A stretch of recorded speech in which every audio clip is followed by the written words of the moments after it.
गुरुवार को भगवान बृहस्पति देव का बहुत बड़ा महत्व होता है। आज हम आप लोगों को बृहस्पतिवार व्रत कथा के बारे में बताने जा रहे हैं, सो आप ध्यान से सुनिए। बृहस्पतिवार के दिन जो भी स्त्री पुरुष व्रत करे उसको चाहिए कि वह दिन में एक ही समय भोजन करे, क्योंकि इस दिन बृहस्पतिश्वर भगवान का पूजन होता है।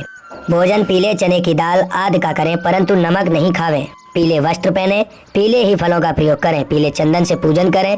पूजन के बाद प्रेम पूर्वक बृहस्पति देव की कथा सुननी चाहिए। इस व्रत के करने से मन की समस्त इच्छाएं पूरी होती हैं और बृहस्पति महाराज प्रसन्न होते हैं। धन, पुत्र, विद्या तथा मन वांछित फलों की प्राप्ति होती है। परिवार में सुख तथा शांति रहती है। इसलिए यह व्रत सर्वश्रेष्ठ और अति फलदायी है। इस व्रत में केले का पूजन करना चाहिए। कथा और पूजन के समय मन, क्रम, वचन से शुद्ध होकर जो इच्छा हो बृहस्पति देव से प्रार्थना करनी चाहिए। उन इच्छाओं को बृहस्पति देव अवश्य पूर्ण करते हैं, ऐसा मन में दृढ़ विश्वास रखना चाहिए। अब आप सुनिए बृहस्पतिवार व्रत कथा। बृहस्पतिवार व्रत कथा। प्राचीन काल में भारत में एक राजा राज्य करता था। वह बड़ा ही प्रतापी और दानी था। वह नित्य मंदिर में दर्शन करने जाता था तथा ब्राह्मण और गुरुओं की सेवा किया करता था। उसके द्वार से कोई भी निराश होकर नहीं लौटता था। प्रत्येक गुरुवार को व्रत एवं पूजन करता था, गरीबों की सहायता करता था, परंतु यह सब बातें उसकी रानी को अच्छी नहीं लगती थी। न वह व्रत करती और न किसी को ऐसा एक भी पैसा दान में देती थी तथा राजा से भी ऐसा करने को मना किया करती थी। एक समय राजा शिकार खेलने वन में गए हुए थे। घर पर रानी और दासी थी। उस समय गुरु बृहस्पति देव एक साधु का रूप धारण कर राजा के दरवाजे पर भिक्षा मांगने गए तथा भिक्षा मांगी तो रानी कहने लगी, हे साधु महाराज, मैं इस दान और पुण्य से तंग आ गई हूँ। मेरे तो घर का कार्य ही समाप्त नहीं होता। इस कार्य के लिए तो मेरे पतिदेव ही बहुत हैं। आप ऐसी कृपा करें कि यह सब धन नष्ट हो जावे तथा आराम से रह सकूं। साधु बोले, हे देवी, बहुत ही बड़ी विचित्र हो। संतान और धन से कोई दुखी नहीं होता, इसको तो सभी चाहते हैं। पापी भी पुत्र और धन की इच्छा करता है। अगर आपके पास धन अधिक है तो भूखे मनुष्यों को भोजन कराओ, प्याऊ लगवाओ, ब्राह्मणों को दान दो, धर्मशाला बनवाओ, कुआं तालाब बावड़ी ब्राह्मणों को दान दो, धर्मशाला बनवाओ, कुआं तालाब बावड़ी बगीचों बाग बगीचा आदि के निर्माण कराओ। निर्धन मनुष्यों की कुंवारी कन्याओं का विवाह करवाओ और अनेक यज्ञादि धर्म करो। इस प्रकार के कर्मों से आपके कुल का और आपका नाम परलोक में और सार्थक हो जाएगा एवं स्वर्ग की प्राप्ति होगी। मगर वह रानी इन सब बातों से खुश नहीं हुई। बोली, हे साधु महाराज, मुझे ऐसे धन की आवश्यकता नहीं जिसको मैं और मनुष्यों को दान दूं तथा जिसको रखने उठाने में मेरा सारा समय ही बर्बाद हो जाए। साधु ने कहा, हे देवी, तुम्हारी ऐसी इच्छा है तो ऐसा ही होगा। मैं तुम्हें बताता हूँ, वैसा ही करना। बृहस्पति के दिन घर को गोबर से लीपना, अपने केशों को धोना, केशों को धोते समय स्नान करना, राजा से कहना कि वह हजामत बनवाए, भोजन में मांस मदिरा खाना, कपड़े धोबी के यहाँ धुलने डालना। इस प्रकार 7 बृहस्पतिवार करने से तुम्हारा सब धन नष्ट हो जाएगा। ऐसा कहकर साधु महाराज वहाँ से अंतर्ध्यान हो गए। रानी ने साधु के कहे अनुसार वैसा ही किया। 3 बृहस्पतिवार ही बीते थे कि उसका समस्त धन नष्ट हो गया और वह भोजन के लिए दोनों समय तरसने लगे, सांसारिक भोगों से दुखी रहने लगे। तब वह राजा रानी से कहने लगा कि रानी, तुम यहाँ पर रहो, मैं दूसरे देश को जाता हूँ, क्योंकि यहाँ पर मुझे सभी मनुष्य जानते हैं, इसलिए कोई कार्य भी नहीं कर सकता। देश चोरी परदेश भी एक बराबर है। ऐसा कहकर राजा परदेश चला गया। वह जंगल जाता और लकड़ी काट कर लाता तथा शहर में बेचता। इस तरह जीवन व्यतीत करने लगा। इधर राजा के घर रानी और दासी दुखी रहने लगी। किसी दिन भोजन और किसी दिन जल पीकर ही रह जाती। एक समय रानी और दासी को 7 दिन बिना भोजन के व्यतीत हो गए। तो रानी ने अपनी दासी से कहा, हे दासी, यहाँ पास ही के नगर में मेरी बहन रहती है। वह बड़ी धनवान है, तू उसके पास जा और वहाँ से 5 शेर बेझर मांग ला, जिससे कुछ समय के लिए गुजर हो जाएगी। इस प्रकार रानी की आज्ञा मानकर दासी उसकी बहन के पास गई। रानी की बहन उस समय पूजन कर रही थी, क्योंकि वह रोज बृहस्पतिवार था। जब दासी ने रानी की बहन को देखा और उससे बोली, हे रानी, मुझे तुम्हारी बहन ने भेजा है, मेरे लिए 5 शेर बेझर दे दो। इस प्रकार दासी ने अनेक बार कहा, परंतु रानी की बहन ने कुछ उत्तर न दिया, क्योंकि वह उस समय बृहस्पतिवार के व्रत की कथा सुन रही थी। इस प्रकार जब दासी को किसी प्रकार का उत्तर नहीं मिला तो वह दुखी हुई एवं क्रोध भी आया, परंतु वह बिना कुछ कहे लौटकर अपनी रानी के पास आकर बोली, हे रानी, तुम्हारी बहन तो बहुत ही घमंडी है, वह छोटे लोगों से बात भी नहीं करती, इसलिए उसने मेरी बात का कोई भी उत्तर नहीं दिया। मैं वापस चली आई। रानी बोली, हे दासी, इसमें उसका कोई दोष नहीं है। जब बुरे दिन आते हैं तब कोई सहारा नहीं देता है। अच्छे बुरे का पता आपत्तिकाल में ही लगता है। अब जो ईश्वर की इच्छा होगी वही होगा। यह सब हमारे भाग्य का दोष है। इधर उस रानी ने देखा कि मेरी बहन की दासी आई थी, परंतु मैं उससे नहीं बोली, इससे वह बहुत दुखी हुई होगी।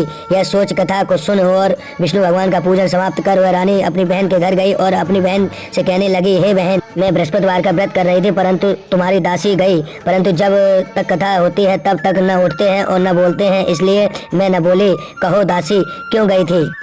रानी बोली, बहन, हमारे अनाज नहीं था, वैसे से कोई बात छुपी नहीं है। इस प्रकार मैंने दासी को तुम्हारे पास 5 शेर बेझर लेने के लिए भेजा था। रानी बोली, बहन, बृहस्पति भगवान सभी मनोकामना पूर्ण करते हैं, देखो शायद तुम्हारे घर में अनाज रखा हो। इस प्रकार का वचन जब रानी ने सुना तो वह घर के अंदर गई और वहाँ उसे एक घड़ा बेझर का भरा हुआ मिलता। वह रानी और दासी बहुत खुशी हुई। दासी कहने लगी, हे रानी, देखो, वैसे हमको जब नहीं मिलता तो हम रोज ही व्रत करते हैं, अगर इनसे बृहस्पतिवार व्रत की विधि और कथा पूछ ली जाए तो उसे हम भी किया करेंगे। तब उस रानी ने अपनी बहन से पूछा कि हे बहन, बृहस्पतिवार के व्रत की कथा कैसे है तथा यह व्रत कैसे करना चाहिए? रानी की बहन ने कहा, बृहस्पतिवार के व्रत को चने की दाल मुनक्का से विष्णु भगवान का केले की जड़ में पूजन करें तथा दीपक जलावें, पीला भोजन करें, यह तथा कहानी सुने।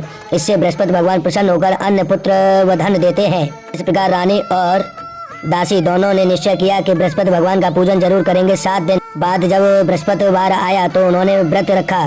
घुड़शाला में जाकर चना गुड़ बीन लाई तथा उसकी दाल के केले की जड़ तथा विष्णु भगवान का पूजन किया।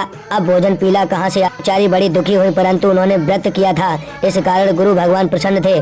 2 थालों में सुंदर पीला भोजन लेकर आए और दासी को देकर बोले, हे दासी, तुम्हारे और रानी के लिए भोजन है, तुम दोनों कर लेना। दासी भोजन पाकर बड़ी प्रसन्न हुई और रानी से बोली, चलो रानी जी भोजन कर लें। रानी को इस विषय में कुछ पता नहीं था, इसलिए वह दासी से बोली, तू ही भोजन कर, क्योंकि तू हमारी व्यर्थ में हंसी उड़ाती है। दासी ने कहा, एक महात्मा हम दोनों को 2 थाली में भोजन दे गया है, इसलिए हम और तुम दोनों ही साथ साथ भोजन करेंगी। इस प्रकार रानी और दासी दोनों ने गुरु भगवान को नमस्कार कर भोजन आरंभ किया तथा अब वह प्रत्येक गुरुवार को गुरु भगवान का व्रत और विष्णु भगवान पूजन करने लगे। बृहस्पति भगवान जी की कृपा से फिर रानी और दासी के पास धन आ गया। फिर रानी उसी प्रकार आलस्य करने लगी। तब दासी बोली, रानी, तुम पहले इस प्रकार आलस्य करती थी, तुम्हें धन रखने में कष्ट होता था, इस कारण धन नष्ट हो गया। अब गुरु भगवान की कृपा से धन मिला है तो फिर तुम्हें आलस्य होता है। बड़ी मुसीबतों के बाद हमने यह धन पाया है, इसलिए हमें दान पुण्य करना चाहिए। आप भूखे मनुष्यों को भोजन कराओ, प्याऊ लगवाओ, ब्राह्मणों को दान करो, तालाब बावड़ी आदि का निर्माण कराओ, मंदिर पाठशाला बनवाओ, कुंवारी कन्याओं का विवाह करवाओ, धन को शुभ कार्यों में खर्च करो, जिससे तुम्हारे कुल का यश बढ़े तथा तुम्हें स्वर्ग की प्राप्ति हो। तब रानी ने इस प्रकार कर्म करने प्रारंभ किए तो उनका यश फैलने लगा। एक दिन रानी और दासी विचार करने लगी, न जाने राजा किस प्रकार होंगे, उनकी कोई खबर नहीं। तब गुरु भगवान से उन्होंने प्रार्थना की। भगवान ने रात्रि में राजा को स्वप्न में कहा, हे राजा, उठ, तेरी रानी तुझको याद कर रही है, अपने देश को जाओ। राजा प्रातः काल उठा और विचार करने लगा कि स्त्री जाति खाने और पहनने की संगनी होती है, परंतु भगवान की आज्ञा मानकर वह अपने नगर के लिए चलने को तैयार हुआ। इससे पूर्व वह राजा परदेश चला गया था तो परदेश में दुखी रहने लगा। प्रतिदिन जंगल में लकड़ी ही बीन कर लाता और उन्हें शहर में बेचकर अपने दुखी जीवन को बड़ी कठिनता से व्यतीत करता था। एक दिन राजा दुखी होकर अपनी पुरानी बातों को याद करके रोने लगा। उस जंगल में से बृहस्पति देव एक साधु का रूप धारण कर आए। राजा के पास आकर बोले, हे लकड़हारे, तुम इस सुनसान जंगल में किस चिंता में बैठे हो, मुझको बतलाओ। यह सुन राजा के नेत्रों में जल भर आया और साधु से वंदना की कर बोला, हे प्रभु, आप सब कुछ जानने वाले हो। इतना कह साधु को अपनी संपूर्ण कहानी बतला दी। साधु रूपी भगवान बोले, हे राजा, तुम्हारी स्त्री ने बृहस्पति देव का अपमान किया था, जिस कारण तुम्हारी यह दशा हुई। अब तुम किसी प्रकार की चिंता मत करो, भगवान तुम्हें पहले से अधिक धनवान करेंगे। देखो, तुम्हारी स्त्री ने भी गुरुवार का व्रत प्रारंभ कर दिया है और तुम मेरा कहना मानकर बृहस्पतिवार को व्रत करके चने की दाल गुड़ जल के लोटे में डालकर केले का पूजन करो, फिर कथा सुनो, भगवान तुम्हारी सब मनोकामना को पूर्ण करेगा। साधु को प्रसन्न देखकर राजा बोला, हे प्रभु, मुझे लकड़ी बेचकर इतना पैसा नहीं मिलता जिससे भोजन करने के उपरांत कुछ बचा सकूं। मैंने रात्रि में अपनी रानी को व्याकुल देखा है, मेरे पास कुछ भी नहीं जिससे उसकी खबर तो मंगा सकूं, और फिर कौन सी कहानी कहूँ, यह मुझको कुछ भी मालूम नहीं है। साधु ने कहा, हे राजा, तुम किसी बात की चिंता मत करो, बृहस्पतिवार के दिन तुम रोजाना की तरह लकड़ियां लेकर शहर को जाओ, तुमको रोज से दुगना धन प्राप्त होगा, जिससे तुम भली भांति भोजन कर लोगे तथा बृहस्पति देव की पूजा का सामान भी आएगा। और बृहस्पतिवार की कहानी कहना जो निम्न प्रकार है।